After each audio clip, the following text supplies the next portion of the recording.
দলের নেতৃবৃন্দ, আমার সামনে উপস্থিত আমার প্রাণপ্রিয় 8 নং ওয়ার্ডের ভাই ও মা বোনেরা, আসসালামু আলাইকুম।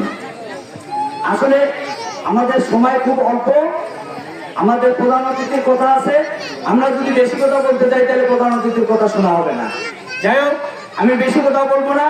আমি বলতে চাই যে দুদিনে আমাদের এই 8 নং ওয়ার্ড বাংলাদেশ জাতীয়তাবাদী দল অত্যন্ত সুসংগঠিত ছিল।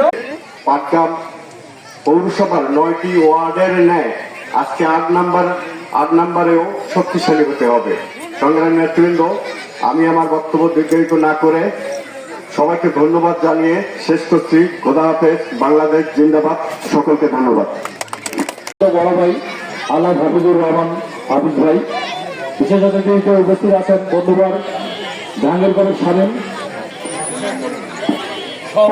সকলের প্রতি আমার একটা অনুরোধ, আমরা যেন পরীক্ষায় উত্তীর্ণ হয়ে বাংলাদেশ জাতীয়তাবাদী দলের মেয়র, বাংলাদেশ জাতীয়তাবাদী দলের একজন সংসদ সদস্য আসন থেকে উপহার দিতে পারি।